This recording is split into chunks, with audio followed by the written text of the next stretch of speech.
Estamos de volta com Nomes do Nordeste. Neste bloco, Walter Carvalho fala da sua experiência como diretor, tanto no documentário Janela da Alma, como na ficção Budapeste. Se tu invoca o cinema e a força da imagem por ela, tu tem um filme que vai de maneira visceral nisso.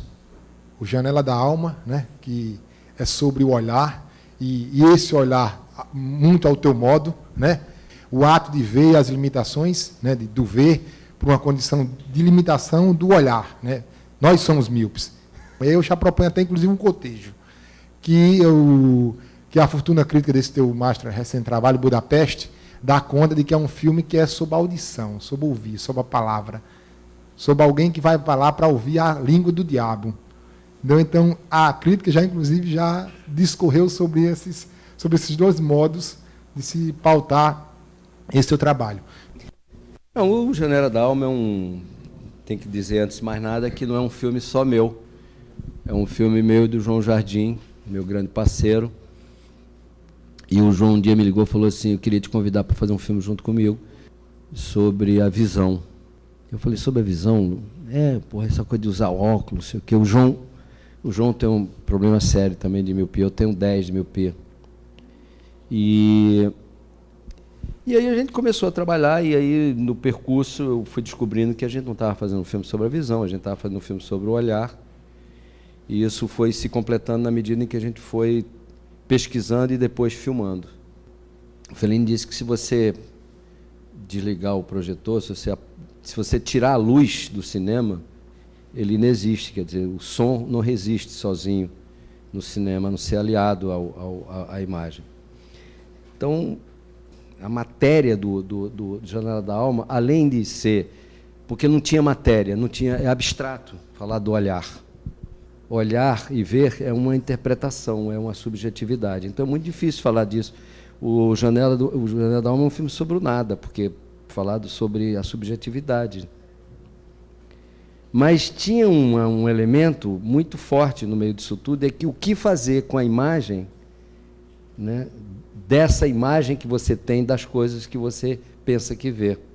Aquela velha história do artista popular do Nordeste que pega um tronco de madeira e faz uma girafa. E perguntaram para ele, como é que você faz essa girafa? Ele falou, não sei, é simples, eu pego um pedaço de madeira e tiro tudo que não é girafa. Né? O documentário, o que é o documentário? O documentário é um assunto, você tem um assunto, você está diante de um assunto que tem... Cinema tem cabeça, tronco e membro. Todo cinema tem cabeça, tronco e membro. Tá certo? Então, aquele assunto que você está abordando, seja Moacir, seja Janela, seja o que seja, aquele assunto é como se fosse um tronco de madeira. Que você entra naquele tronco de madeira com a tua câmera e teu som, e tua visão, e vai tirando tudo que não é assunto. Quando você tira tudo que não é assunto, sobra o quê? O filme que você quer fazer. O filme que você acabou de fazer. Tá certo? A ficção é o contrário. A ficção está tudo solto, diz assim, é um bancário que mata o amigo, casado com a irmã do amigo. Você já tem aí um conflito, você já tem aí o perfil de 4 personagens, aí você pega aquele personagem e vai juntando, você junta um com o outro, o que é que vai juntando? Um tronco de madeira compacto, mas que você vai construindo, se vai enfiando dentro dele. Aí, não, o cara tem um carro, então tem que ter um carro. Mas o outro não tem carro, ele ainda anda de táxi, então tem um táxi, então tem um motorista de táxi, tem um táxi, tem a roupa do cara. Então você vai construindo a ficção, você vai juntando e aquilo vira um tronco de madeira, como no documentário, exatamente de forma inversa. E Budapeste, esse contexto aí É uma experiência de um filme que eu fui escolhido para fazer, quer dizer, eu não escolhi Budapeste. Houve um telefonema onde uma pessoa me convidou para fazer o filme. E eu pedi tempo para ler o livro, e ao ler o livro eu descobri que eu toparia fazer porque achei muito difícil. Eu achei muito difícil transpor aquele universo do Chico para o cinema. E aí a dificuldade, a complexidade, tudo que envolve a questão da palavra no Chico, a forma da utilização da palavra e da construção das sentenças e dos seus personagens, me interessou particularmente. E eu liguei para o Chico e perguntei, e aí? Me convidaram, ele falou assim, carta branca, aceite. E aí eu aceitei fazer, mas o que fascinou disso que eu já falei, mais ainda, é que o Chico não trabalha com clichês. E o fato de não trabalhar com clichês, com imagens despotencializadas nos seus livros, me bateu de frente. Esse desafio eu vou topar. Então, o tempo todo eu dizia para o Lula, dizia para a arte, para o figurino, para os meus assistentes, escrevi no quadro, na parede, eu escrevia esgarçar o clichê. Não pode pensar, porque se você está traindo a origem, que era o livro do Chico. Não. E o livro tem muitas coisas que te possibilita você não falar, né? Você trabalhar com a imagem, quer dizer, a imaginação do cara que está achando que está sendo traído pela mulher, ao invés de dizer, eu construí uma sequência que ele vê ele sendo traído.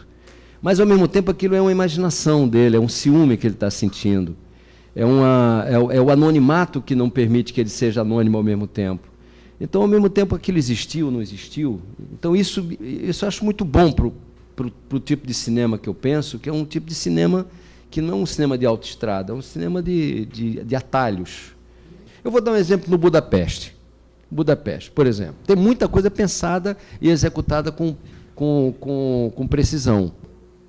O personagem do Costa, ele vai descobrindo, ele vai se interessando pela cidade que ele está conhecendo, pelo amor que ele vai descobrindo, enfim, e a língua, e o desafio da língua, ele vai conhecendo, ele vai como alguém que chega numa cidade que não conhece, e é atraído por várias coisas dessa cidade a conhecê-la, né? Então,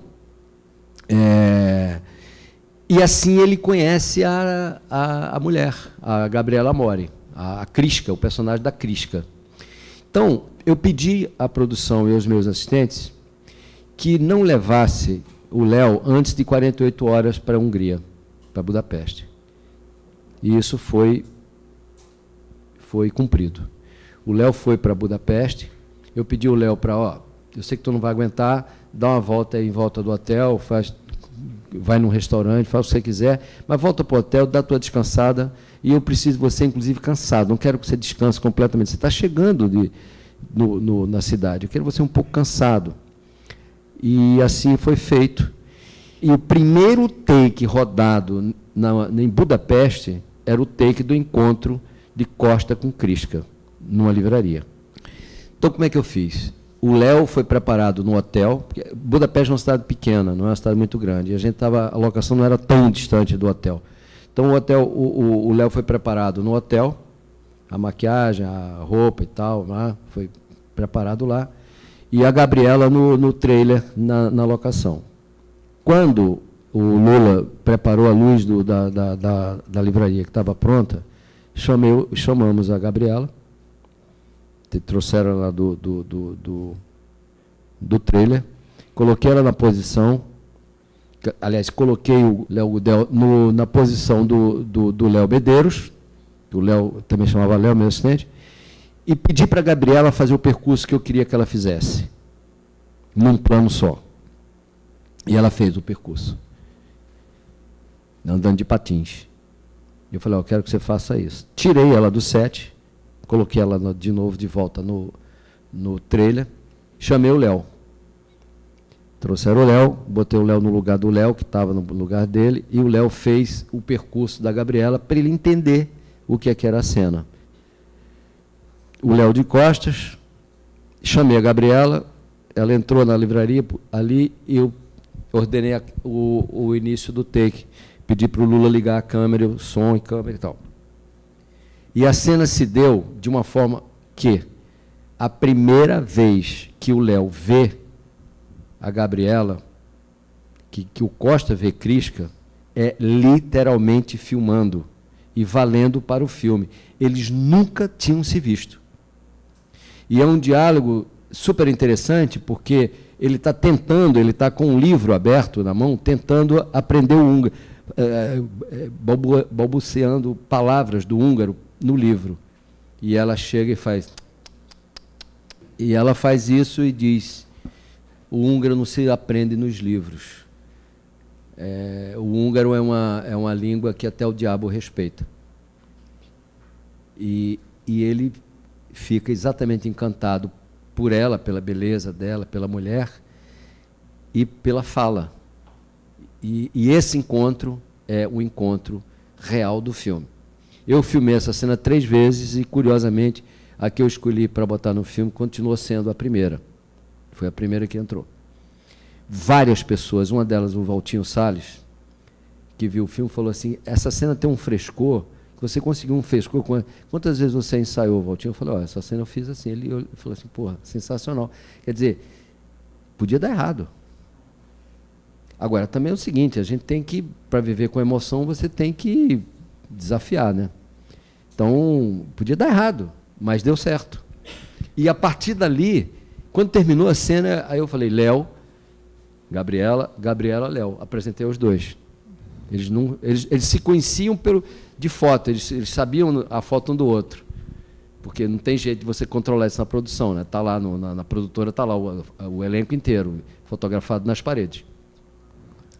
Mas eles tiveram um momento de aproximação e recusa, quando se tem numa amizade inicial, normal. A casa dela, eu não permiti que o Léo conhecesse a casa dela, que não fosse no dia da filmagem. Quando ele vai na casa dela, que o menininho é que abre a porta, o filho da Krisca, ele jamais tinha entrado na casa da Krisca. E ele olha para a casa da Krisca vendo pela primeira vez. Então, essa prática de tentar desconstruir o construído, eu acho que a mim me é muito saudável. A seguir, Walter Carvalho fala sobre alguns de seus trabalhos mais expressivos no cenário cinematográfico nacional.